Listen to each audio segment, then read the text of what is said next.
show of different stories I never wrote. Don't be me, hit that subscribe, press the line, take a dive. Coming at your throat. I'm happy when I see you click because I done started a show. You can judge, but it's just the start. Just leave comment, a like and subscribe. Welcome to the toxic talk. No, it don't make sense because it's completely random. That's how I'm so going on. Morning to four, check out the Twitch before the payment. Hopefully you like this chaotic show. Random rhymes, random times, living life with no signs. Gotta break up. Welcome back to the Toxic Top Rope. And now what we're going to be talking about is Wrestle Kingdom 20 in the Tokyo Dome, the go home retirement show of a true legend in Hiroshi Tanahashi. Let's get straight into it. Our first match is mandatory 15-minute time limit line 15-minute time limit New Japan Pro Wrestling World TV title ELP El Phantasmo defending against DDT's Chris Brooks. These two are real good friends, for real, as ELP said. But the way that this match was made is that Chris Bush came out, he talked, to ELP about some things, that he attacked him. He dropped him with his finisher right there in the ring. And so it led up to this match that we're going to get. New Japan, they don't take that much pride and, it don't take 1,000-week storyline. Let's just get in the ring and wrestle, baby. My favorite thing about New Japan, let's just get in there and go. So we got a 15-minute time limit, and these two went at each other. At first, I thought it was going to be like a flip fest, but I have to remember that Chris Brooks is super technical, like on some Zack Sabre Jr. type shit. So these two really, really went at it. I'm talking about back and forth with some great hope spots. With the hope spot is just like a 1-2 kick out. Like a lot of Chris Brooks did his finisher. ELP kicked out. ELP went for. He used a lot of his almost all his moves. He went for the Thunder Kiss the first time. Chris Brooks kicked out, and then he was finally able to hit the Thunder Kiss 86 at 11 minutes 48 seconds to retain the New Japan World TV Championship. And in my opinion, I thought Chris Brooks was gonna win because New Japan do some weird stuff. But I was shocked that ELP retained the championship. I ain't got no ill will about it. The next match, and I don't know if this is the first time ever, but in my eyes, it was the first time. You got never open weight 6-man tag team championships in a tornado tag rainbow match. The champions, Master Wato, Yo, and Toriano, put the titles on the line against Bosen Oleg and Bushiman, which is Yoshihashi and Hiroki Goto, against Shota, Yuya, and Takashi. I don't really, his name ain't in my head yet because he's still a young lion. Harley Jackson, Yohei, and Zack Sabre Jr. versus Taguchi, Tiger Mask, and Togi versus Kojima, Taichi, and Ishii versus Clock Corners, Oscar, and Yuto Ice, the Knockout Brothers, and the got some on my face.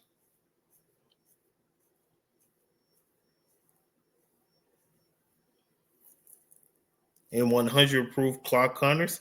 Then the last team was House of Tortures, Kanemaru, Sanada, and Ren Narita. It was a very, very, very, I'm talking about chaotic match. I want you to think about what I just said. These are 6-man teams that's in this over the top rope elimination match. You got 3, 6, 9, 12.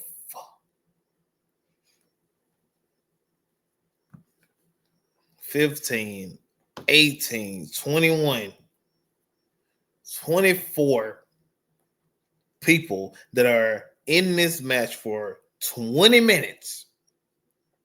And so in a Rambo, it's like, I can't compare it to a Royal Rumble. It's like a match they do every Wrestle Kingdom where you can be eliminated by pinfall, submission, or thrown over the top rope. So all of those can happen. And after AK, I'm not going through this match at all. I ain't one of them type of journalists. But after everything that happened, we get the champions get eliminated, and then we are guaranteed new champions. And right at the end, Boltin Oleg got caught in the European clutch. That's a pin maneuver, and this was by Zack Sabre Jr., your winners and brand new never open weight 6-man champion, TMDK, Zack Sabre, Yohei, and Harlan Jackson. This was Harlan Jackson's first match at Wrestle Kingdom and his first New Japan Championship in like 47 or something like that. So that's a great thing for him and for his career. Never too old. Never too old. Congratulations, the mighty Never Kneel, TMDK. I ain't done this in a while, so it is what it is. I don't edit on. I don't care. Our next match, 60-minute time limit, IWGP Women's Championship, Women's Champion versus the Strong Women's Champion, a double title match. The IWGP Women's Champion Shuri taking on Sarah Kamatami for both championships, a double title match. And after a hard fought 12-minute match, Shuri won with a finisher. And these two women, I'm talking about my favorite thing about Stardom. That's the big women's company in Japan. The women never pull punches. Like they win at it. And I'm talking about edit. I'm talking about tooth and nail, like how the WWE women wrestle now, like the TNA women been wrestling to what influence what the AEW women do. It's like, oh yeah, and the Hispanic women, the Lucha Libre women as well. It's like the Japanese women don't put no punches. They were fighting like for real. But I enjoyed it to now Shuri becoming the IWGP Women's Champion and the IWGP, the New Japan Strong Women's Champion. Crazy thing is I thought that Kamatani was going to win because she's the current World of Stardom champion. That's the world title in Stardom. I thought she was going to be 3 belts, but I'm cool with it. I'm cool because I watch Stardom as well. I got to start reviewing that. I just don't because I'm bad with names. I don't want to butcher nobody's name. You know what I'm saying? Next match on 30-minute time limit, you got the alliance between the unaffiliated Hiromu Takahashi, Shingo Takagi, and the unaffiliated is the remaining members of Los Ingobernables de Japón. When Naito left, they stayed together but don't have a name. But we're going to get to that one later. So you got Hiromu Takahashi, you got War Dogs, Drew Maloney, you got Gabe Kidd, you got David Finlay, you got Shingo taking on a team that was Hanari, Callum Newman, and Greto Khan. They needed help, so they called upon El Idolo Andrade. He came through. Then you got a surprising return. The last time we saw this guy that I'm about to talk about, he was tag team partners with Gabe Kidd. He was part of War Dogs, came back from injury and joined the United Empire, and this Jake Lee. Jake Lee looked like such a villain to me. He looks very cool. So hopefully we get to see what's next for Jake Lee and see what they have up the sleeve for Jake Lee. Because I feel like he was being prepped for a big push before his injury. So we're just going to see where they go. The next match, 60-minute time limit, IWGP Junior Heavyweight Championship match, number one contenders for the four-way. You had El Desperado. It's a four-way number one contender match for the IWGP Junior Heavyweight Championship. So the winner of this match will face Doki coming up soon. So you had El Desperado, Koji Fujita, Taiji Ishimori, and Sho fighting hard. And I'm talking about they were all over the place as juniors do. I'm talking about you got four separate styles. You got the hard hitting submission styles, very hardcore as well. Of El Desperado, you got the high flying strength style of Taiji Ishimori. You got the hybrid, sneaky, dirty wrench style. And I'm talking about an actual wrench, a show. And you got Fujita, who's under the tutelage of Zack Sabre Jr., who comes with a whole different type of strong style type technical. I mean, his style, I can't describe it. Fujita is amazing. But after a long 7 minutes, El Desperado took the win, which I do not agree with at all. I think that Fujita should have got the title match and should beat Doki. It's his year. He won Tag League with Robbie. It's his year. I just think Fujita should have won to go on to face Doki. But El Desperado never disappoint. Doki don't disappoint. So it's going to be a great match. Hard hitting is going to be wild. The next match, we got the King of Darkness, Evil, taking on the debuting, I think he came for either judo or karate. Aaron Wolf is his debut. These two going in with a 60-minute time limit in a never open weight championship match.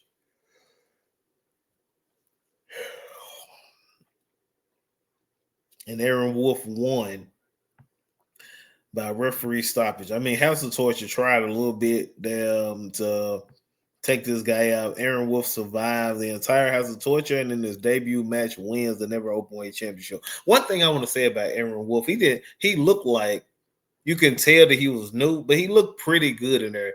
Like, beyond a little bit of things that I noticed, I ain't an expert, but the things that I noticed, it looked real good to me.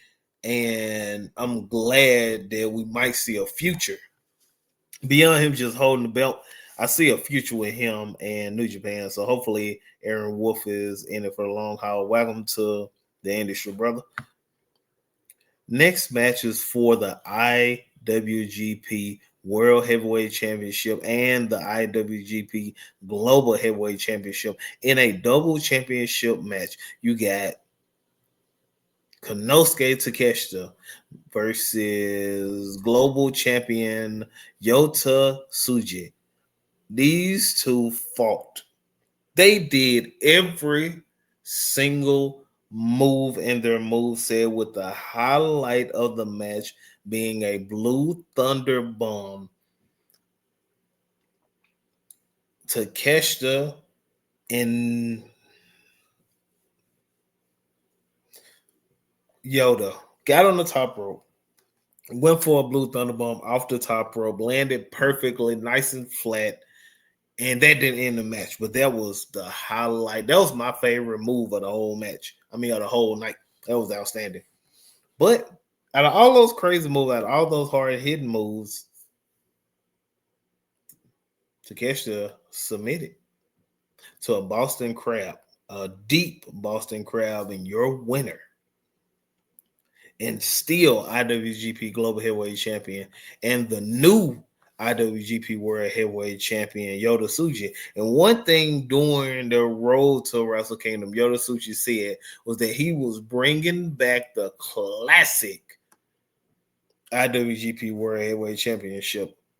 And I believe him, because I don't want my name on it. If I was in that predicament, I don't want my name on no new belt. I want my name on the old belt that's got so many legends' name on it. Add me to the list. So I agree with that. The next match, Go Ace. You got a man who put over so much talent, from American talent to Japanese talent to all type of people. You got a man who went out on excursion to TNA, made a global name for itself, returned to New Japan to put the company on his back and drag it through the dark times of New Japan. I'm talking about he pulled them through the dark times and back to the light. The man they call the ace, which means that he's the best. The man that's 1 in 100. There's nobody like Hiroshi Tanahashi. And he faced his protege, the man who also put New Japan on his back and took it and elevated it. And no matter what outsider or opponent that Okada faced, it was a classic because that's what you do. You make your opponent look good and you make yourself look good. Okada is the man out here. And these two certified Japanese legends went at it for the very last time. And Okada beat Tanahashi in Tanahashi's final match with the Rainmaker. This is how the tour leading up to all these people that Tanahashi faced and won and lost against. He faced all the young guys, all the stars, put them in main event matches with him on his way out the door. And to put Okada over at the end is something that I did not expect, but it was great. You had, after the match, you had Kenny Omega come down, you had Jay White come down, you had Kota Ibushi come down, and Shibata come down, and they all gave flowers to the ace.